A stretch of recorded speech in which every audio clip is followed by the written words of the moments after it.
Vice President Sara Tambalos Duterte. Mga traidor po itong mga ito at hinahamon po at hinahaman po sila palagi. Ito ang totoo. At huwag kayong makinig sa mga joke-joke ng gago na ito. Hindi Ako lang po ito si gago ito, manyak pa ito. retired police senior police officer for Arturo Las Cañas ng Philippine National Police Davao City Police Office. Isa ako sa mga original members ng Davao Death Squad ni dating mayor at dating presidente na si Rodrigo Roa Duterte. Kami ang mga inuutosan niya na pumatay sa libo-libong tao sa Davao City and other areas from 1988 hanggang sa umalis ako sa grupo noong December 26.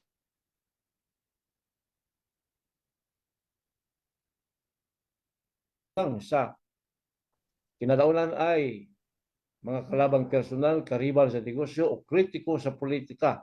Kagaya ng broadcaster na si Jun Pala, ang pinapapatay sa amin ni Mayor Rodrigo Roa Duterte na tinatawag din namin na Superman. Madalas inuutos sa amin ito directly ni Mayor Duterte. Sunny Benaventura, ang head ng operasyon ng Davao Death Squad, ni Bongo, naalala ni Rodrigo Duterte, o ni Bato de la Rosa nung siya ay chief of police ng Davao City. Kami po ang mga berdugo ng Davao City at ang mastermind namin ay walang iba kundi si Mayor Rodrigo Roa Duterte. Ang lahat ng mga specific cases na pinatay namin sa naalala ko lang ay inilahad ko sa aking testimonya sa International Criminal Court or ICC. Gaya ng huli kong testimonya sa Senado noong 2017, ako po ay humihingi ng tawad sa mga pamilya ng aming mga biktima at sa taong bayan. Pinagdarasal ko rin po sa ating Panginoon ang aking kapatawaran. Maraming salamat po at handa na po ako sa inyong mga katanungan. Yes. Bago po natin umpisahan lahat, ito po yung medyo mahalagang question, lalo na po sa aming mga media, no? May nag-alok po ba ng pera para magtestigo ka laban kay Duterte? Wala po, sir. Opo. Yan po ang katotohanan. Ano po ang nagtulak sa iyo? Bakit ka umalis sa Davao Death Squad ni Duterte? Number one po ay matinding konsensya at ito lahat ay personal ko pong desisyon na dapat po ilabas ito at baka mabigyan. Hoping one day mabigyan ng hustisya ang mga pinagpapatay sa Davao City at sa buong bansa at sa mga nililibing sa mga masikip. Yan na po. Kamakailan po, Mr. Las Cañas, ay nagkaroon po kayo ng interview kay Ginoong Antonio Montalban ng Vera Files, kung saan po nabanggit mo na si former President Duterte ay Lord of all drug lords. Paano mo nasabi ito? Drug lords. Yeah, kasi ang lahat po ng mga drug lords sa Davao City ay personal ko pong kakilala at ito po ay mga allies po ni Rodrigo Duterte. Kung hindi po kayo allies ni Rodrigo Duterte, hindi kayo pwedeng magtira sa Davao City dahil talagang ipapatay niya kayo. So, hanggang ngayon, buhay pa po si Michael Yang, Charlie Tan, Sammy Oy, and Pulong Duterte. Paano so, mo yun po ang masasabi ko at yun ang yung ibang karibal niyang drug lords katulad ni Mayor Aldon Peruhino ay pinapapatay na niya. Solo na niya lahat. Kaya siya ang pinaka-lords of all the drug lords ng hindi lang Southern Philippines, maybe the entire Philippines. Sir, naniniwala po ako na nandyan po yung mga networks nyo, yung mga kaibigan nyo na tumutulong sa inyo sa pagbibigay ng impormasyon. Sa tingin nyo, tuloy pa po yung operasyon nila?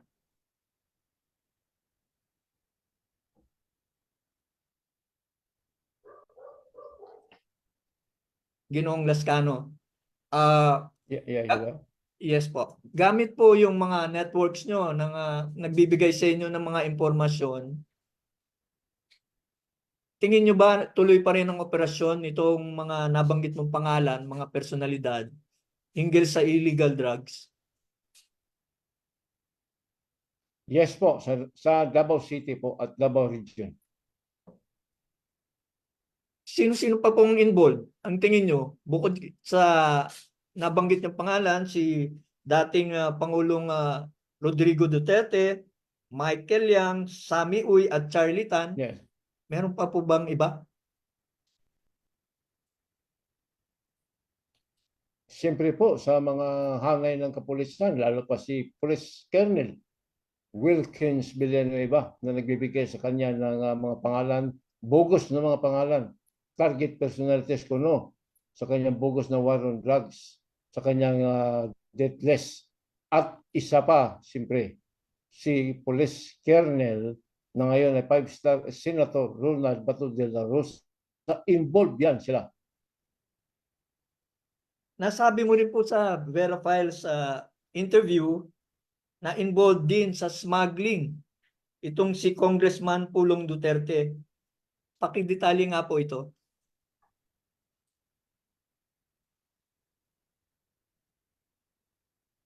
Mr. Les, Opo, tama po yun. pakidetalye po yung sinasabi niyo. Ganito po. Paano Yes niyo po, may personal.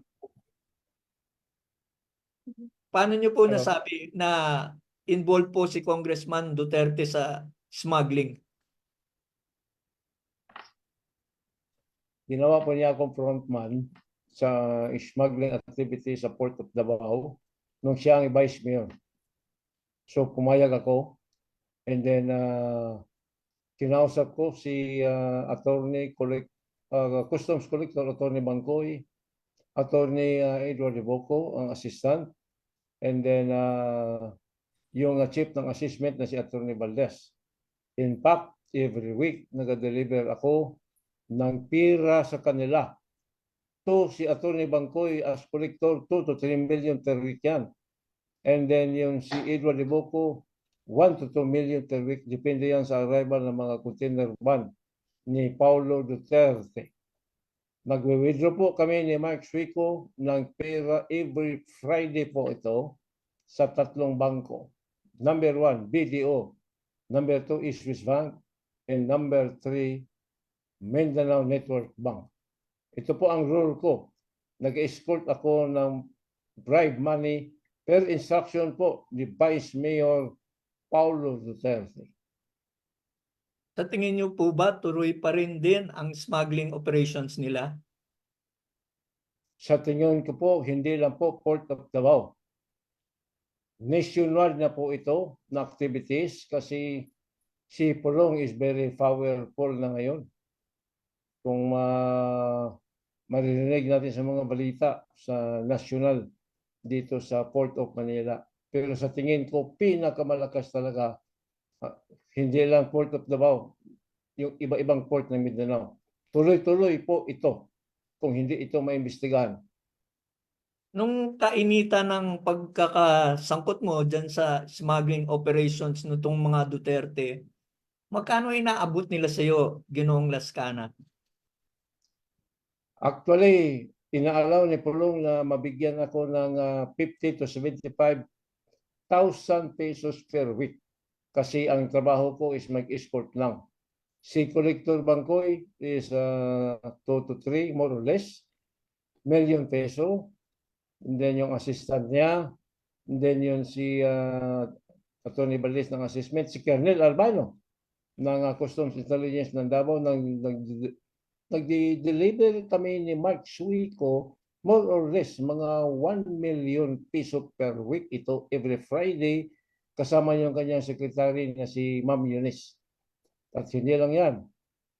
Binibigyan ko rin si Colonel Kapuyan ng ISAP na kasama ko ako nag-escort ng Mark na 500,000 pesos more or less per week. And then Bato de la Rosa na ako mismo nagbibigay ng 50,000 peso per week. Depende sa arrival ng mga containers. Pati si Royina Galma na si Mark Swico ang nagbibigay dito. Kay Pulong Duterte is pinadeliver sa akin ni Mark sometimes during Saturday morning na meron siyang share na I think kung hindi ko nagkamali mga 150,000 or more. So 350,000 per week lang ang kang Pulong. Pero I doubt it that it is true. But ako nag-deliver sa kanya per week. Mr. Lascana, meron po kayong mga binanggit na pangalan na mukhang hindi po familiar sa amin. Ano po ba sila? Mga pulis, militar, negosyante, or mga criminal syndicates po? Yeah. Military. Si Colonel Capuyan ay isang colonel ng Intelligence Service ng Armed Forces of the Philippines. Si Bato de la Rosa naman na siya ang Chief of Police ng Davao City at the time. At si Royela Garman naman ay siyang Chief of Police ng Santa Ana Police Station and Sa Police Station kung saan na mayroon siyang jurisdictional operation sa Port of Davao. Yan po ang pagka-recall ko. Totoo rin po ba na membro daw ng Chinese Triad? Ito po yung drug syndicate na international po yan eh. Itong si Congressman Pulong Duterte. Totoo po yan. Dahil nung personal kami nakausap, kinubaran ko siya sa lodge namin sa Mason kasi pumasok siya at gusto siya magpa-initiate. Part of the initiation, yung hubaran ka. Noong nakita ko ang kanyang napakalaking tattoo, katulad sa tattoo ito ni Michael Yang. Then tinanong ko sa kanya bakit siya nagpatato. Sabi niya, bro, ako ay honorary member ng Samgor Triad Group. So paano nyo po ma-describe yung relationship nitong Charlie Tan at Sammy Uy, Michael Yang kay dating Pangulong Duterte? Ano po yung pagkakaugnayan nila? Pagkaalam ko nung nakabalik si Mayor Rodrigo Duterte noong 2001, palagi sila nag-meeting sa Hotel Elena. Itong mga triad na ito, kasama si Mayor Duterte, si Michael Yang, si Sammy Uy, si Charlie Tan. At minsan si Alan Lim nakikita ko yan. Yung Hotel Elena is very low profile place. Pero ito ang paborito talagang hangout ng mga ito sa Davao City. Nasa lanang Davao City po ito nakalocate. Sir, lumalabas din sa mga aligasyon nyo na ito daw si Sara Duterte ay dawit din sa Davao killings. Totoo Yes, ba? totoo yan. Kasi siya nga ang pasumuno nitong Oplan Tokhang. Nung nakaupo siya as mayor noong 2012, inappoint niya si Bato de la Rosa as Chief of Police ng Davao City. And in fact, pinatawag ako ni Bato, nag-usap kami personal dito sa kanyang quarter sa Camp Leonor, Davao City Police Office. At sinabi sa akin ni Bato de la Rosa na nag-craft sila ng panibago ngayong extrajudicial killing na campaign against illegal drug, in which is Tok-Tok Hangyo, meaning Tokhang. Tuktukon o hangyoon, punuhay ang mga relatives ng mga target personalities illegal drugs, labi na ang mga, lalo pa ang mga gumagamit ng shabu at saka nagbibinta.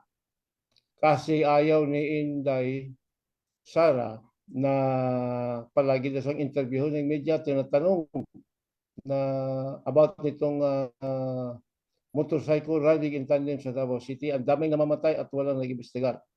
So, dito na-confirm ko kay Mayor Sara, kasama ko si SPO4 Sunny Binaventura sa partikular na araw na yun. Yung order sa akin ni Bato de la Rosa about Oplan Tokhang. kung papayag ba si Mayor dito. Pero gi-confirm niya personal ka sa akin kay Sunny Buenaventura, ang sabi niya in Visayan parlance is bulgar naman kaayo nung kanang inyong posil. Meaning bulgar na kayo kung barilon mo ang target. Sabi niya, kinapa ninyo, unya, ilubong ninyo ang target para ang kaso, missing person lang, kay samo kayo ang media sigig pangutana. Mao yun na iyang pinaka-word. Ina-stand for it. It's true. Sir, you mentioned the names of ex-President Duterte, ex Davao City Mayor Sara Duterte, at itong si Paulo Duterte. Sir, pwede ba namin malaman kung direkta kayong kumukuha ng order sa kanila para isagawa itong mga illegal activities? Or meron pa pong dinadaan na middleman? Kay Mayor Duterte sa kanyang drug war at saka extrajudicial killings, DDS killings, direkta po sa kanya. Sometimes po dumadaan kay SPO4 Sunny Buenaventura at Bongo. Pati po kay Bongo, dumadaan po yung utos na may ililigtas kayo? Yes, at saka kay Police Colonel Ronald Bato de la Rosa noong Uplan Tukhang. Mr. Lascana, sino po nag-aabot sa iyo ng kabayaran sa mga ginagawa mo? Nung una si SPO4 Sunny Buenaventura, and then sometimes personally si Mayor Rodrigo Rua Duterte na, and sometimes si Bongo. Alam po ba ng International Criminal Court kung ano yung mga nalalaman nyo, sir? Alam na po ba sila sa inyo, yung grupo na yun? Yes, during nag-conduct sila ng pre-trial investigation sa akin dito sa kinalalagyan ko ngayon noong February, kung hindi ko nagkamali, 2022, 6 days pre-trial investigation sa akin. Sinabi ko po ito lahat. Sir, bakit ngayon lang ulit kayo lumabas? Mukhang marami pong magugulat. Siyempre, parang nawala kayo tapos lumabas ulit kayo. Bakit po? Ano pong reason? Siyempre, una-una wala na siya sa power ngayon. At pangalawa, naging witness na ako sa kanyang kaso sa Crimes Against Humanity sa ICC. So, kailangan na magmatapang ako na lalabas at hahamunin ko talaga itong halimaw ng Davao. Kung sino sa amin ang nagsasabi ng totoo. Sir, kumpiyansa ba kayo na merong mga ibang personalidad na kayang suportahan yung mga aligasyon nyo? I hope na meron, pero walang ibang makasuporta sa allegation ko kundi ang kabuuan pong pagkatao ko po. Kasi personal ko po ito na experience kay Mayor Rodrigo Duterte, kay Sara Duterte, kay Bato de la Rosa, Sunny Buenaventura. Sa inyong pahintulot, Mr. Lascano, pahintulutan naman natin ang ating mga kasamahan sa media para makapagtanong sa inyo kung meron sila pong mga additional questions. Okay po.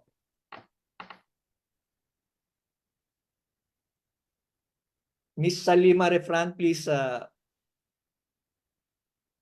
pasok po. Hello, magandang umaga po. Mr. Lascana, naririnig niyo po ba ako? Yes, ma'am. Good morning Opo. po. Good morning po. Salima Refran ng GMA Integrated News. Sir, pwede niyo po bang pakiulit? Ano po specifically yung partisipasyon ni Vice President Sara Duterte dito po sa mga ginagawa niyo? Sabi niyo siya yung nag-craft nung tukhang. Pero alam ba niya yung mga nangyayari? Alam ba niya na may patayan? Ano po yung kumbaga main participation niya sa lahat ng ito? Yes po. Hindi lang niya alam na yung ginagawa ng kanyang tatay na drug war, bogus drug war. nag-imbento talaga siya ng bagong trademark ng extrajudicial killings in the name of Tukhang. At dito, pinayagan niya si Police Colonel Ronald Batu de la Rosa na i-impose ito sa Davao City. Ang dami pong namamatay dito, ang daming nami-missing. Nag-imbestigar ba si Sara Duterte? Wala. Nag-imbestigar ba ang Davao City Council? Wala. Nag-imbestigar ba ang Commission on Human Rights? Wala. Hawak nila lahat. Itong si Vice Mayor Tambaluslos. Ito ang Tambaluslos talaga ng totoo. At harapin ko ito ng gusto. Kasi totoo ang hawak ko.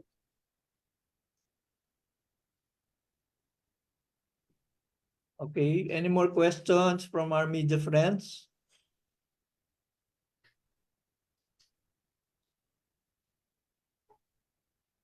Anyway, habang wala pa, itanong ko lang sa inyo, Mr. Las Cañas, may tumutulong ba sa inyong mga personalidad habang kayo nagtatago? Kasi matagal din po kayo nagtago. Yeah. Well, ang iba kilala ko, ang iba mga concerned citizen lang. Of course, hindi ko sila pwedeng pangalanan for security purposes. So, meron po. Tapos sir, alam ko ang isang nagharap sa inyo noon ay itong si dating Justice Secretary Leila de Lima. Nagkaharap na po ba kayo lately? Wala pa po, except lang po nung first time po na napatawag ko ako sa Senado nung nagsinunggaling ako. Pero nung investigation sa Davao, wala po niya ako pinatawag. Okay. Sir, meron po kaming natanggap na informasyon, yung meron daw pong kaugnayan itong si Mayor Paruhino sa mga Duterte sa kanilang mga illegal na gawain. Yes. Si Mayor Aldong Paruhino ang in charge sa Northern Manila operasyon ng kapatid ni Michael Yang na mayroong Cebu Laboratory ito sa Osamis. Si Mayor Duterte naman ang in charge dito sa Southern Mindanao, dito sa mga Cebu Laboratory ni Michael Yang, Samihoy at Cholitan. Okay. Meron pa po bang katanungan sa ating mga kaibigan mula sa ating mga kaibigan dyan? Ano lang po nung raise hand button, paki-press lang po.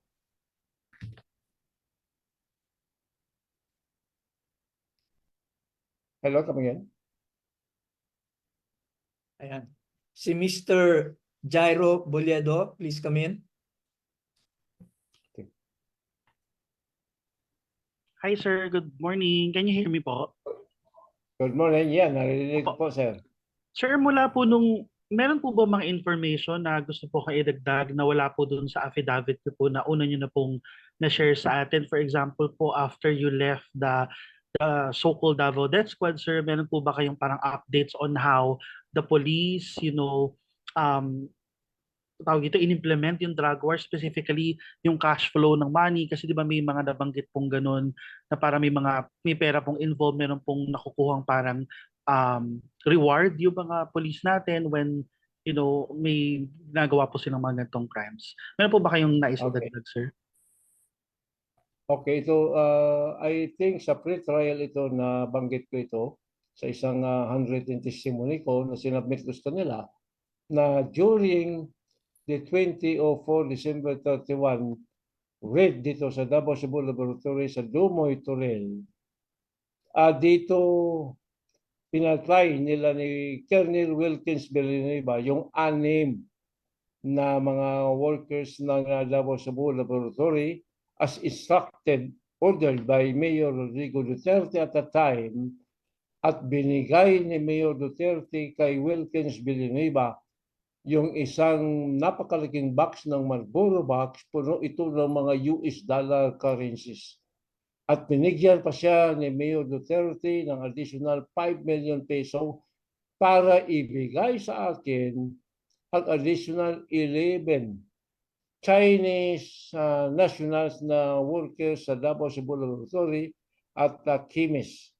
At dito dinala ko sila sa Laod Quarry at nakuha ko sa kanilang posisyon nung hinanap ko ang mga dokumento nila, kasama nila si Alan C. Kasi si Aranzi marunong na magsalita ng broken Tagalog at broken English. Kaya tinanong ko sa kanya kung saan ang mga passport ng kanyang mga kasama. Sabi ng mga kanyang kasama na nasa posisyon ito ni Michael Yang at the time. At maliban dito nakakuha ako ng 6 na mga small cellphone Nokia sa kanilang mga brief. At pinilit ako ni Mayor na itong over talaga ito kay SPO for Sunny Bilipentura yung araw na yun. After the New Year. Kaya sabi niya ipaforensic exam daw niya pero wala. Hindi po totoo yan. Pinapapatay niya sa grupo namin ni SPO4 Bin Laud yung 11 Chinese workers in Chimes ng Davao Cebu Laboratory at ng Barangay Obrero Cebu Laboratory para pagtakpan ang identity ni Michael Yang, Sammy Oy at Charlie Tan at of course si Mayor Rodrigo Roa Duterte na yun ang pinaka-lord ng lahat ng drug lords na ito. Okay, may we now have Miss Kathleen De Villa, I think of Philippine Daily Inquirer.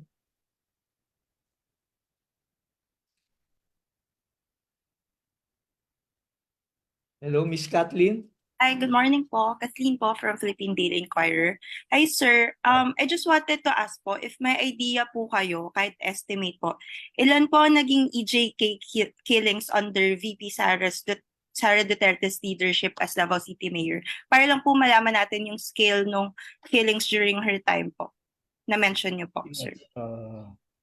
Hindi ko po isa-isa ito mabilang pero under my own estimation, yung mga na-abduct ng Heinous Crime Investigation Section Double Death Squad at yung ibang mga death squad ng mga station during the time kay Mayor Sara Duterte na pinairal niya itong Oplan Tukhang.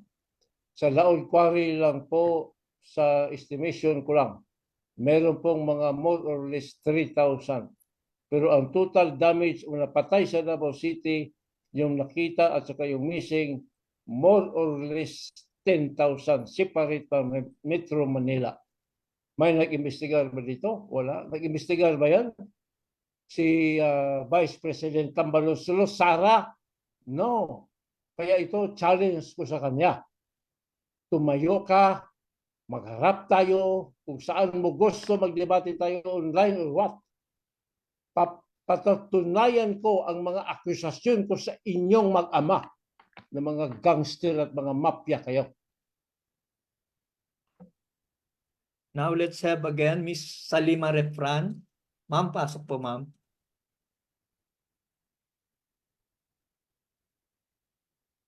Hi sir, ako ulit. Sir, yun nga po, sumalang na kayo dun sa ICC pre-trial. Meron po ba kayong naibigay na mga documentary evidence? Kumbaga, bukod po dun sa salita ninyo, meron ba kayong naipakitang ebidensya na susuporta doon?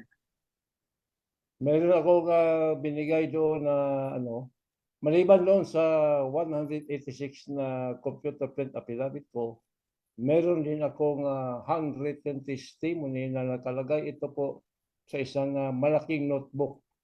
In fact, nilagyan ko ng title ng notebook na yun na From Darkness to Light. In fact, tinanggap ito ng Office of the Prosecutor as exhibit. And meron akong mga graph na ginawa ko about the DDS in anti-crime task force, Heinous Crime Task Force, and nung naging mayor si Sara Duterte. Isubmit ko po ito, mga documentary evidence, at nag-submit din ako ng rehistro ng sasakyan na binigay sa akin ni Mayor Duterte na ito ay pagmamay-ari ng isang very trusted na tao ni Aldong Paruhinog na #1 robbers of the Philippines at si Alvin Flores. Binigay ko ang mga rehistro na ito, ginamit namin ito sa Oplan Tukhang. Nasa akin po ang posisyon ko sa sasakyang ito. Estrada pickup. Yes, sir. Nagbabalik po ulit si Mr. Jairo Boliedo. Sir, you're acknowledged. Yeah. Mr. Jairo.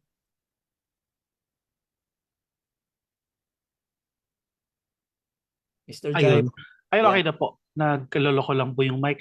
Sir, nabanggit nyo na rin po yung mga implicated na mga big persons dito. Nabanggit nyo na sila affidavit nyo. Nabanggit nyo rin po si Vice President Sara Duterte. Is there any chance, sir, na pwede nyo ma-divulge sa amin kung gaano po yung extent ng involvement or possible involvement po ni Senator Bongo bilang aide po at talagang kanang kamay po ni President Duterte from the Davao Death Squad killings to the drug war, sir? Well, si Bongo po ang nag-provide sa amin ng mga personal information data ng Land Transportation Office sa mga target personalities na pinapapatay ni Mayor Rodrigo Duterte at binababa ito kay SP Posani at kay Bongo. Para for sure na ang mga death squad katulad ng grupo namin sa Heinous Crime Investigation Section Davao Death Squad na makuha talaga namin ang target is kumukuha si Bongo ng personal identification data dito kay Mr. De Guzman ng Land Transportation Office of Davao City. Ito kompleto po sa detalye kung saan nakatira ang target, anong sasakyan ang gamit niya, at anong kulay ng sasakyan. So, matagal namin ito po ginagawa nung start ng Davao Death Squad, kaya maraming casualty. Isa dito pangalan ko na binigay sa akin ni Bongo latest lang, yung pagpatay kay Christopher Yu. At meron pang isa na anak siya ng isang engineer na may-ari ng security agency sa Davao City na si Bongo rin ang nagpapatay. Nagbigay siya ng personal information data sa target na tao na ito at napatay ito ng Davao Death Squad. Yan ang papel ni Bongo at dapat malaman ito ng taong bayan na wala na po tayong privacy. Kung ano ang target ni Mayor Duterte ng kanyang mga alipores na ipapatay, patay po kayo kung manatili kayong magpaloko sa mga halimaw na ito ng Davao City. Ito po ang katotohanan at dapat nila akong harapin at sagutin. Yan po ang totoo. May karagdagang katanungan po ata si Miss Salima Refran. You're acknowledged, ma'am. Hi sir, pasensya na makulit kami. Sir, yun nga po, ano po yung naging reaksyon ng mga taga-ICC nung inilahad nyo po ang lahat ng ito? Satisfied naman po ba sila dun sa mga binigay ninyong mga dokumento at testimonya? Tapos may follow-up Yes, pa po ako pagkatapos po nito. Okay. Satisfied po sila, si Alistair, si Attorney Robin ng Office of the Prosecutor, pati yung lawyer na nag-represent kay Mayor Duterte na appointed counsel ng International Criminal Court Office of the Prosecutor.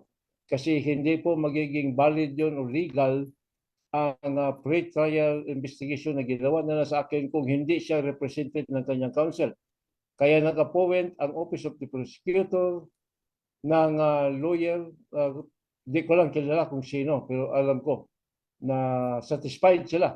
Wala siyang question sa akin at saka pinapirma ako sa lahat ng mga sinabmit ko na mga handwritten, affidavit, registration at sa mga facts na sinabi ko na naka-audio at naka-video na part ito as exhibit. Hindi pa nila sinabi na part ito as evidence. Saka na daw ito ma-declare as evidence ng pre-trial chamber kung may nahuli na sa kanila at makaharap na sila ng trial. So kampante po ako dito na meron tayong maganda ang pre-trial na ginawa po sa akin last year. Thank you po.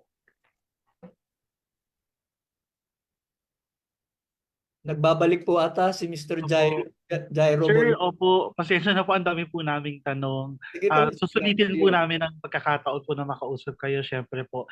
Sir, tanong lang din po namin, clarify ko lang din, sir, clarification lang po from my other question earlier. So, masasabi po natin na ginagamit po ni Bongbong influence sa Davao and then ni Mayor, may basbas po ni Mayor, obvious po na meron pong basbas ni Mayor Duterte yon. So, in other words, po, ginagamit nila yung position nila to get those information from LTO? And then gamitin po Yes. for ano? Yes, in fact, yang si E.D. de Guzman, ginawa niya ngayong regional director ng Central Luzon. Ordinary lang yan na employee ng Land Transportation Office. Kaya I have the very confidential access sa mga confidential records ng mga tao kung sino yung kumukuha ng mga lisensya at nalagay sila sa death list ni Mayor Rodrigo Duterte. Kadalasan po sa kanila, patay. Isa yun, si Mr. Opsimar. Latest yun na binigay ni Bongo sa team ko. At napatay na baril ni Medina si Mr. Opsimar dahil nasundan namin ang kanyang sasakyan at alam namin kung saan siya tumitira. Opo. Sir, last question lang po for me and then may question po yata si Ms. Salima Refran. Sir, ano po, any plans po, ano pong future plans po natin? May balak po ba tayong bumalik sa Pilipinas in case masasecure po tayo ng government o ng whoever entity? And if ever po ba na magkakaroon ng local trial, if ever po, aside from the ICC, willing din po ba kayo mag-testify against President Duterte? That's all. Thank you, sir. Yes, I'm very much willing anywhere. Kung saan niya gusto, hinahamon ko. Matagal ko na siyang hinahamon eh. Magharap kayo ng harapan. Kung tunay ka na lalaki, Gong, kung hindi ka gonggong, humarap ka sa akin. Patunayan mo nung nagsabi ka ng katotohanan, niluloko mo mga Pilipino. Anong ginawa mo? Drug war? Anong drug war? Ikaw ang drug lord. So harapin mo ako. Ito ang pinaka-challenge ko sa iyo, Gong. Ang daming mga tao, mga pinagsasabihan mo, mga putang ina kung ano-ano na lang. Pero sa akin, hindi ka makapagsabi ng gano'n. Dahil puta ang nanay ko. Ang mga nanay na may anak, ang pangalan Rodrigo Roa Duterte, yun ang puta. Thank Yes, you. Miss Salima.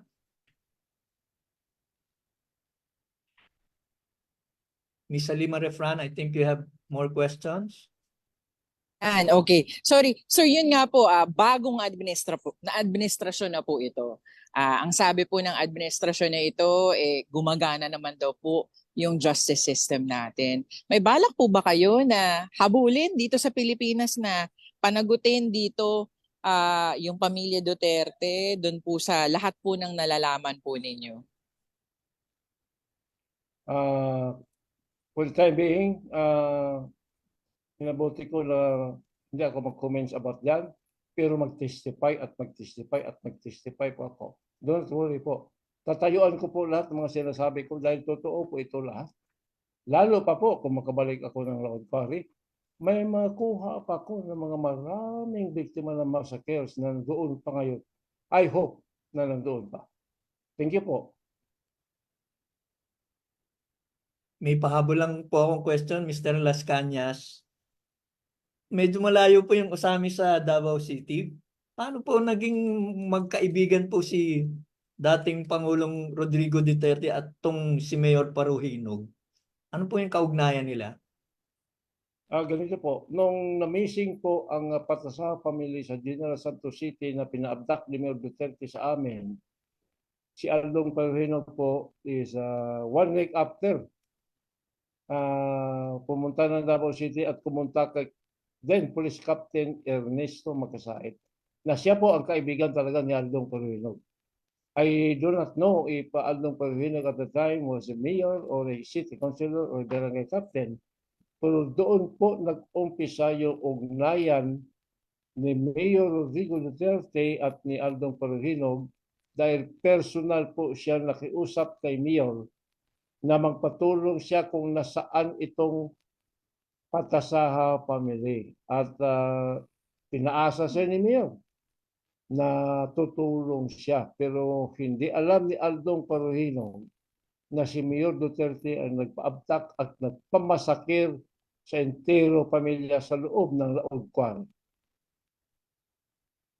Sir, nabanggit niyo po na may laboratory, Shabu Laboratory ata tong sabi niyo po tong si dating Pangulong Rodrigo Duterte.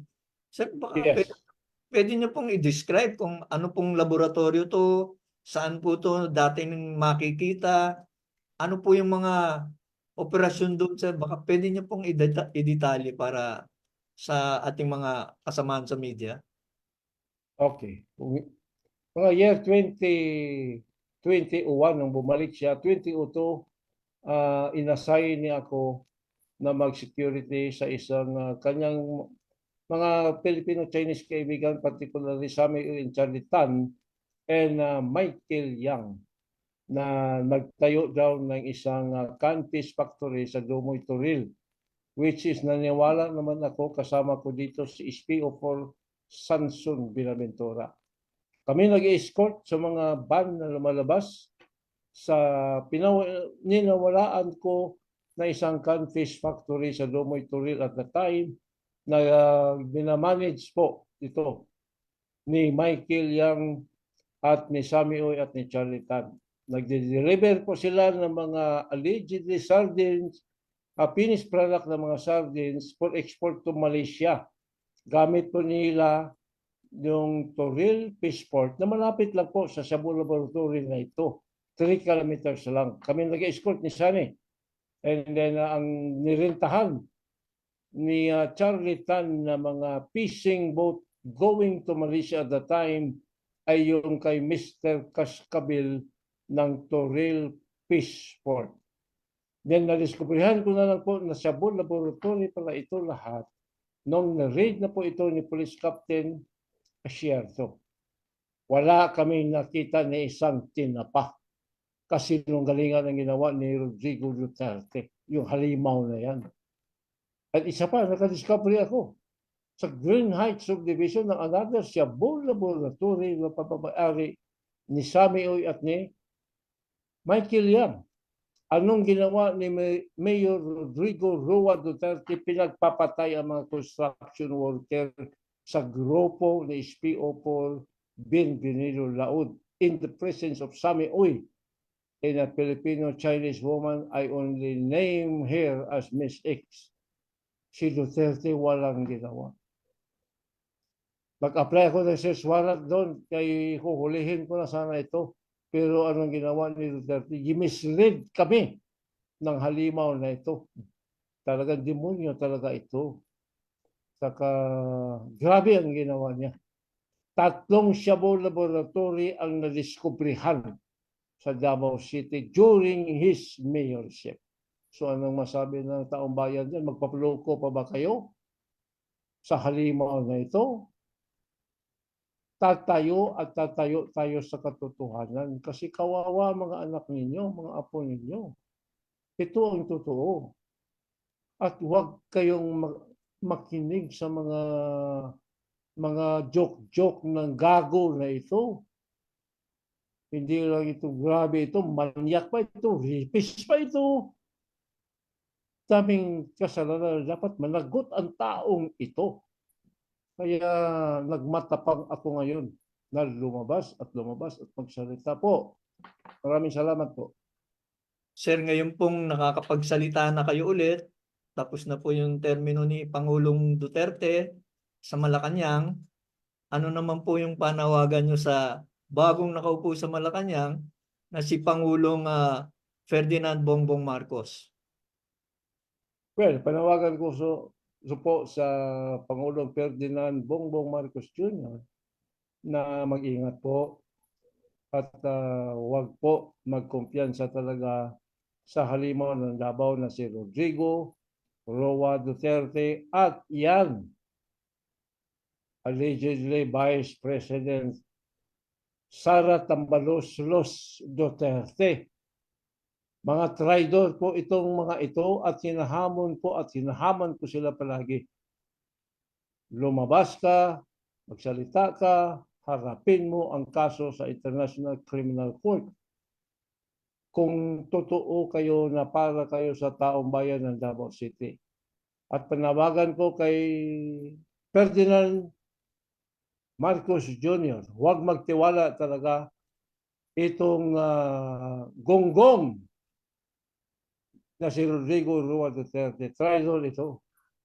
At isa pa, i-remind ko, mag-take ako ng opportunity sa araw na ito na sabihin ko na during the meeting doon sa Helena Hotel, may kaibigan sa na isang Indian national, businessman kuno, hindi ko alam, pero pagkatawag na lang niya palagi Mr. Sin.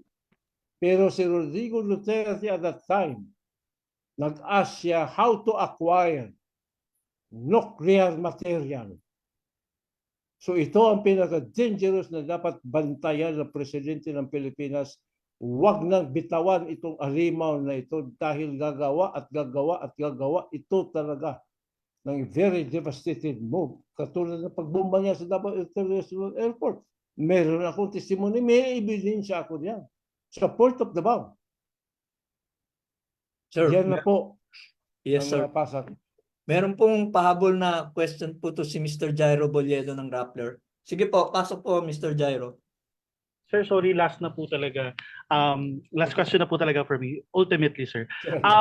Sir, meron po ba kayong alam doon sa guns ni President Duterte? Kasi nakakuha po kami ng na may mga sources po kami na nakausap na nagsabi na meron siyang mga guns na around 300 and we wrote about it. Meron po ba kayong recollection doon sa gun collection niya when you were still working for him?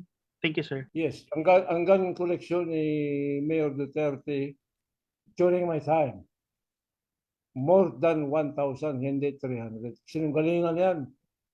At saka ang mga nagbibigay sa kanya ng mga imported guns, igaling po ito kay Kibuloy.